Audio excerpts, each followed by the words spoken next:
Pretty sure I'm not the only person to read this headline and immediately see the problem with it, okay? Because I've been highlighting this as well. The Republican Party is not your friend. The big establishment side doesn't give a fuck about the average person. They're just there to keep their jobs, guys, okay? It's a big fucking uniparty, and you can just go ahead and fill out either side of the aisle, because when it's all said and done, when it comes to the big decisions to fuck the American public, they'll come together on that. Remember, not that long ago, just last week, Ketanji Brown Jackson, for my estimation, one of the most average people to ever be nominated to the Supreme Court, was confirmed with bipartisan support, okay? So the Republicans, they aren't the good guys, okay? The Democrats, they're bad, but they're not all bad, okay? It's just the uniparty that is on top. So you see boilerplate, stupid fucking statements like this: Republicans will make Biden a moderate. How exactly are you going to do that? Biden's still going to do Biden shit. He can still write executive orders. If we retake Congress, sweet. He can't pass some of his big bills already because he barely has the fucking support. He has a narrow margin in the House, and he has a non-existent, tenuous, at best, majority in the Senate, okay? 50-50. And every time that there's an opportunity to raise more money for the government, everybody comes together on that one. When it comes to fucking the American public, they'll all come together on that. But when it comes to the landmark legislation, oh, the Build Back Better, oh, there's too many socialist policies, there's too much woke in this. Insert random talking point here.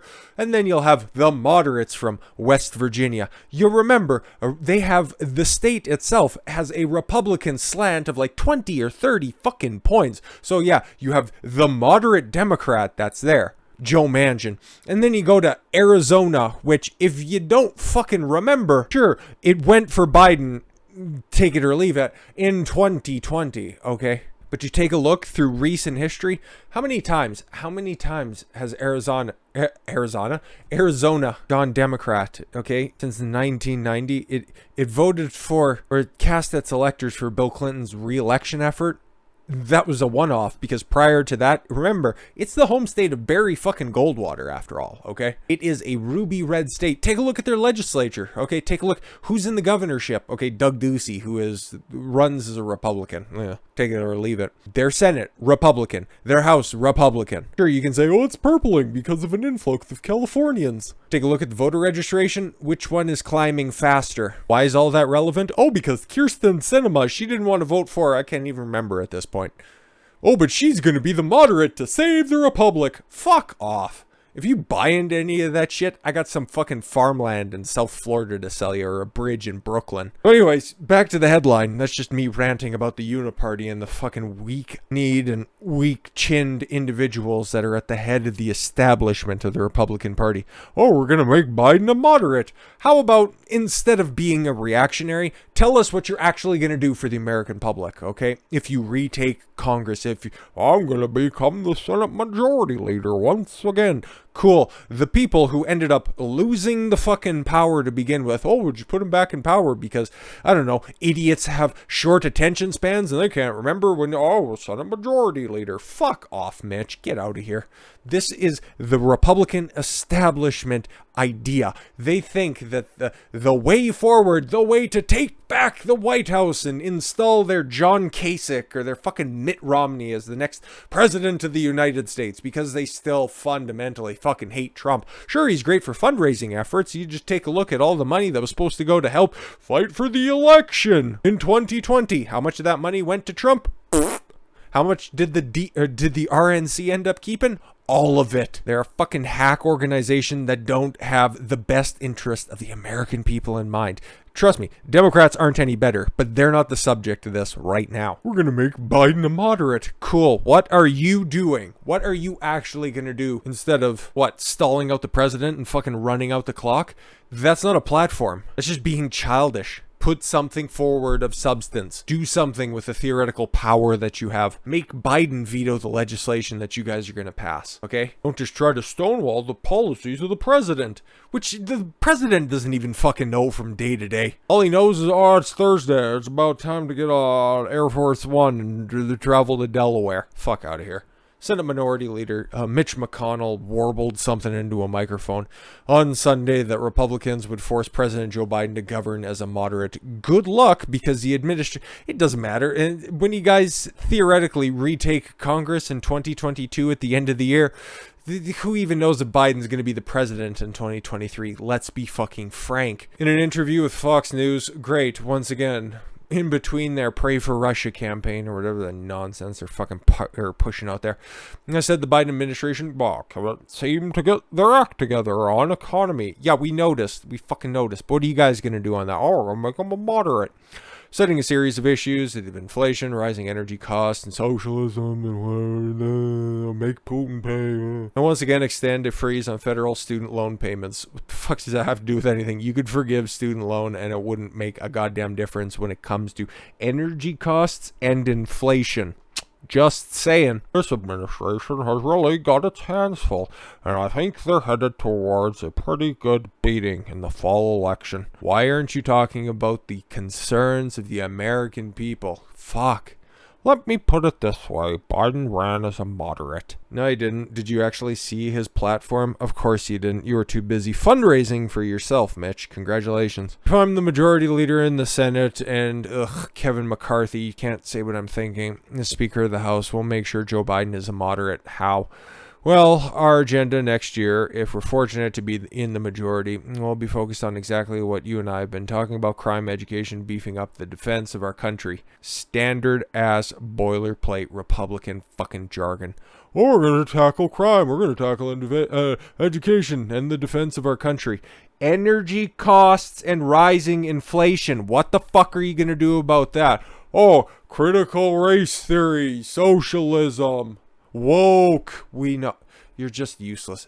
Fucking useless. And speaking of bitch tits McCarthy, what should you be doing in response to what the Democrats did to Trump over the past fucking... Well, still, it's ongoing in the Southern District of New York. Okay? The January 6th Commission. So for the full court press of the past 6 fucking years, okay, what you should be immediately doing, considering the fact that the laptop, Hunter Biden's laptop, is in congressional record right fucking now. You should be drawing up those articles of impeachment. But instead, yeah, Kevin McCarthy, I'm not going to commit to Biden impeachment. You have the records. They are in the fucking Library of Congress. All you need to do is just take a look, okay? See all the business dealings that are going on there. Investigate that shit, impeach Biden. It won't really mean anything because he's not in fucking control anyways, but it's a way to fight back against this, not take everything that happened over the past 6 fucking years lying down, setting up success, showing American people that you actually give a fuck about them instead of just fundraising off the back of them. We need to fight back and just give us money. Fuck off. House Minority Leader Kevin McCarthy has remained non-committal. No one asked whether Republicans would try to impeach President Joe Biden if they were captured the House in 2022. If Republicans take over the midterm elections, McCarthy is poised to become Speaker of the House. Why? He sucks at everything. Oh, when he was asked about impeaching Biden, he said he doesn't want to exploit the impeachment process. That door's already kicked the fuck open. 2 impeachments for nothing over Ukraine, but now we don't want to talk about Ukraine. Just stand with Ukraine. You know what? Zelensky's a great guy. Which, funny, we don't really see anything about that in the news popping up as of late. Isn't that just a little bit of a red flag? Anyways, then the second one about that sham fucking trial that's going on, or that's being thoroughly investigated. You know, the January 6th Commission, that's just a fucking show trial that they want televised. Because worse than 9/11 and, I don't know, the Holocaust combined or whatever the fuck Democrats want to push it as. No, we don't want to be like them. Oh, we got to lose with dignity. The old 2008 through 2016 playbook of Republicans. Fucking people make me sick. Look, one thing we learned that the Democrats did is that they used impeachment for political reasons. Yeah, exactly. And you know what you do with a dog who shits on the carpet? You rub their nose in it and you hit them. Okay? But no, you're just going to let them get away with their bad behavior so that the next time... if there is another Republican president that's there and the Democrats manage at the same time to control the House, you don't think that they're going to pillory that Republican president and run back the impeachment process? It's for all those smooth brains out there that think, duh, DeSantis is like Trump, but he doesn't come with any of the baggage. You're out of your fucking tree if you actually, truly, if you fundamentally believe that. Because you remember how well Bush was treated during his tenure, right? No, it couldn't happen with the next guy. He couldn't immediately be called a Nazi or a racist without any fucking quantifiable evidence to that. No, just take a look at those 2 impeachments that went on at the same fucking time. God. We believe in the rule of law, McCarthy said. Oh, we're not going to pick up and choose just to become run that back. Sorry, getting too heated. We're not going to pick and choose just because somebody has power. We're going to uphold the law, lose with dignity. And any time if someone breaks the law and the ramifications become impeachment, we would move forward toward that. And that's not going to be used for political purposes. Laptop. It's right there. Business dealings with China, business dealings with Ukraine. Do some fucking investigations, you worthless sack of shit. No, just wait for the next election cycle so you can line your pockets further, you fucking sack of crap. Oh yeah, and Trump endorsed Dr. Oz for Pennsylvania Senate race, so he's going to be the next senator because that makes sense. Out of the field that's there, oh, we need a real mega candidate. Here's this woman. She's going to suck anyway, so why not fucking support the guy who's actually going to make those fucking chunky housewives in Pennsylvania vote for him? How about that? Fucking big brain thought. The best of a shitty situation, okay? He has name recognition. He'll get elected off the back of that, okay? God, some people are so short-sighted it fucking hurts. If he's a rhino, cool. He joins the ranks of literally every other fucking Republican senator not named Paul. Mike Lee's pretty good. Outside of that, it's a short bus for the fucking elephant party. So yeah, dude, it's probably going to be a Republican takeover, but their platform and what they're pushing out there right now for the fall... How is that inspiring at all? It's all reactionary dog shit and just a fucking run back of the past 20 years. You know, all of the shit that didn't work, and then just ignore Orange Man. Yeah, he was just an anomaly, and maybe he'll die before 2024. I pray that doesn't happen, but that's just what they're hoping for. They just hope that they can fucking mothball the dude. Ugh. With that said, thank you all very much for the gift of your time. I swear the next one will have some laughs. I've been Don Consuelo. I want you to follow your gut and get after it. Take care, everyone.